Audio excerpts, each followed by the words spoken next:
Transformation Podcast. I'm your host, Simona Spark, and our mission is to build a future where no one needs to come out anymore. Together, we can create a world where everyone has the right to love, to succeed, to have a family, and to live a full, happy life.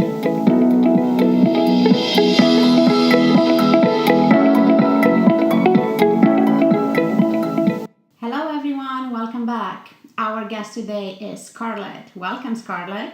Hello, everyone. How are you? Good. Thank you for being here, Scarlet, willing to share your story. And I want to invite you to tell us where you're from and what are you identify as. Okay, great. All right. Well, first of all, thank you so much for allowing me to share my story and be a part of what you do. I think what you do is amazing, and I think these are the steps that need to be taken so that people not only can educate themselves, but bring themselves down to a level of understanding that goes beyond themselves. Thank you. Very well said. To introduce myself, my name is Scarlet. I am a transgender woman. Right now, I am in the middle of my transition, and I want to share my story about how growing up in a small town and taking different steps in my life have helped me discover who I am and become the person that I want to be, ideally. Yes, beautiful. And where are you from, Scarlet? I come from a small town right outside of Philadelphia called Warminster, but right now I live in Hatboro. And it's a really nice place. I love where I live. I don't deal with too many prejudices here. And if people are trying to find a place that they get the best of both worlds of being in the city, but then still being far away where they can have a little bit of quiet, this is definitely the place for you. Wonderful. And let's learn about your experience. And I'm curious that you realize that you are different than everybody else around you expect you to be. Do you recall what was the age? I actually do. So I've always been a very free-spirited individual. And when I was around 3 or 4 years old, I used to walk around in my mother's shirts, and I would call them dresses. And I just always wanted to be the pretty one. I always wanted to be the strong woman. And as I got older, I kind of pushed that to the side because it wasn't really something that I understood that young, and transgender wasn't really a topic at all. And since I grew up in the 90s, there wasn't too much representation of it. And along with the LGBTQ in general, we really didn't have much mainstream exposure. So when I got into my teens, I had explored more with, my fashion, and from meeting so many different types of people, I started to experiment. And then I thought, I was bisexual, thinking that it was just a sexuality thing. And then later on, I realized that, I think I'm more into men. So I'm like, all right, maybe I'm gay. And this is into my 20s. Now we're talking. So time goes by. But then even when I was in my early 20s and I came out as gay, I still wasn't happy. There was a part of me that just never really made sense. I never really quite could emotionally connect with men. And I tried.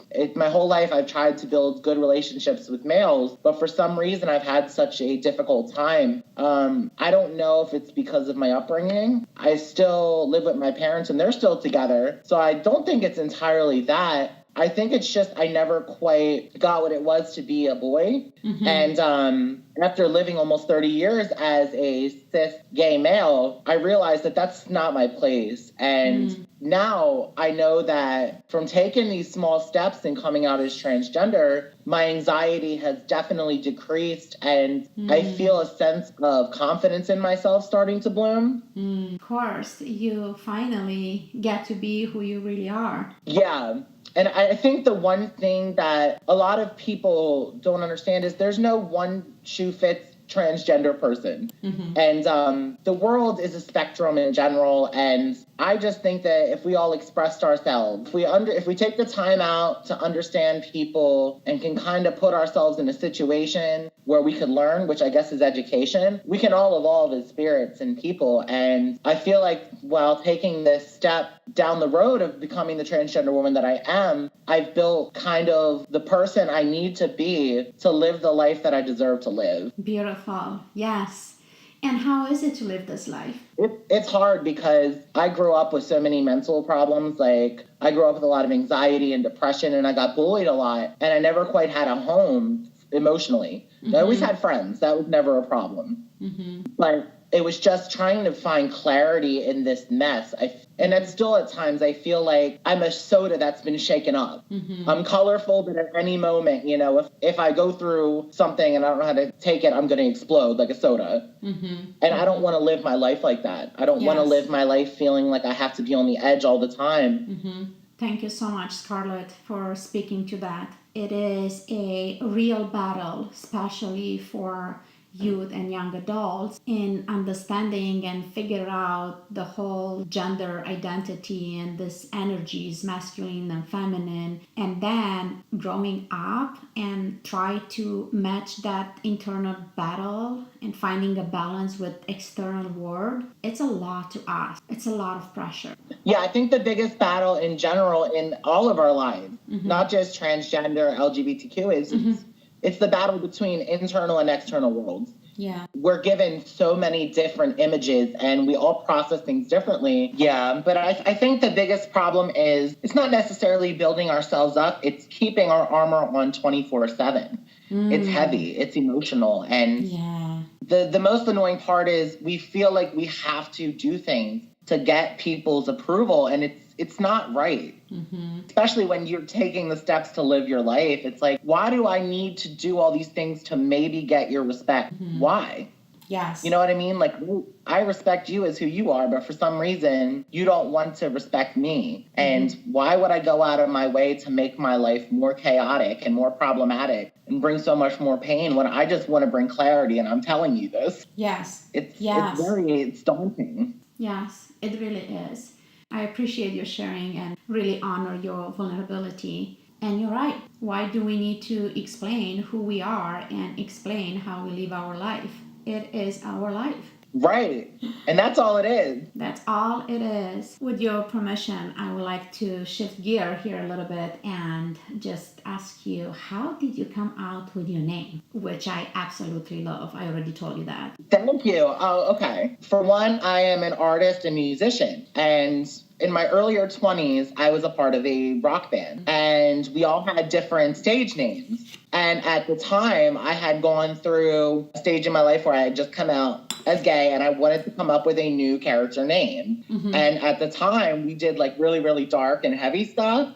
So we came up with the name Scarlet Massacre. Okay. It just kind of stuck after a while. People just called me Scarlet on and off the stage. And once I discovered I was transgender from just so many different things, I'm like, why should I even look any further? I'm already going by Scarlet. So. Yes, that name, it's already been yours, resonate with you, and people know you by that name. That's such a beautiful story. And it's so funny because it sounds so scripted, but it kind of happened that way by accident. Do you know what I mean? Like, yeah. Also, I personally don't necessarily believe in accidents. You know what I mean? So, tell me, Scarlet, how was it for you and your family to come out first as a gay man and then as a transgender woman?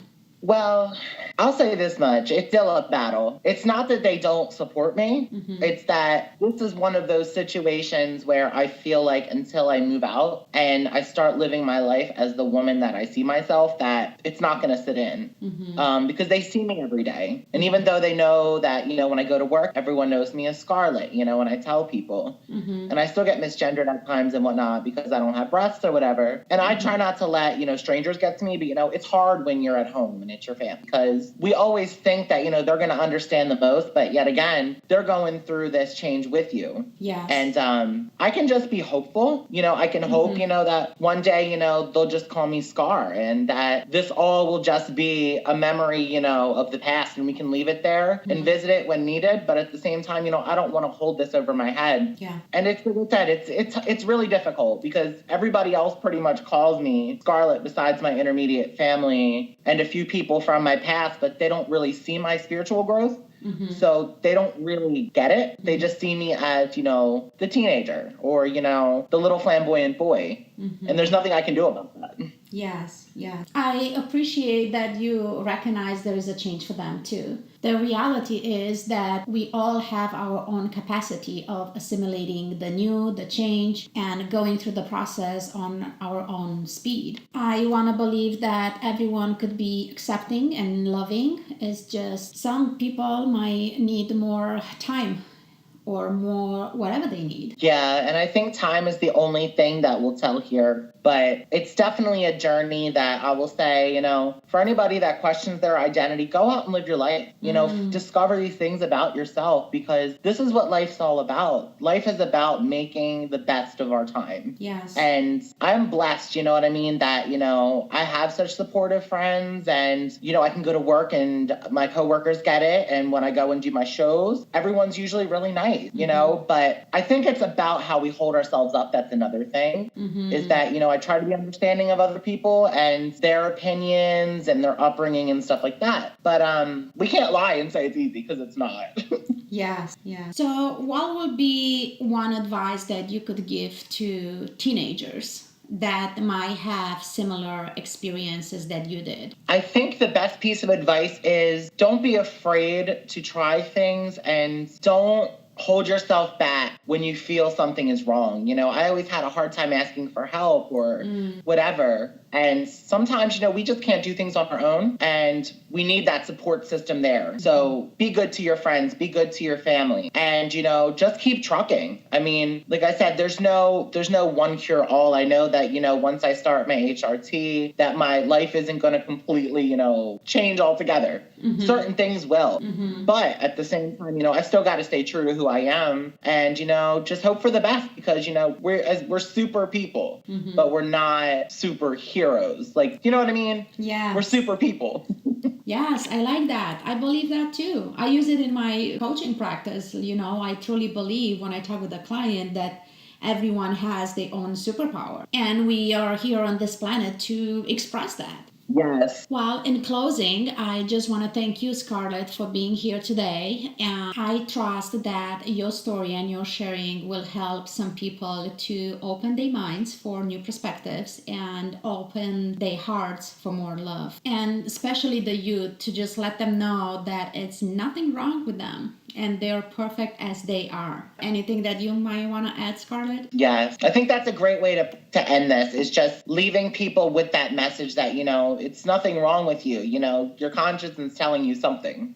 It's not the devil. It's not this. It's a part of you. Yes. And I think with holding it back, it not only hurts yourself, but it's disservicing other people, because, these are the things that get people to talk. These are the things that get people to want to look into other cultures and want to be a part of something that's bigger than just you and me. Yes. But that's all personal choice, and we just have to wait and see what happens. Yes. Thank you so much, Scarlett. All right. And thank you so much for having me. You're very welcome. It's been my pleasure. Thank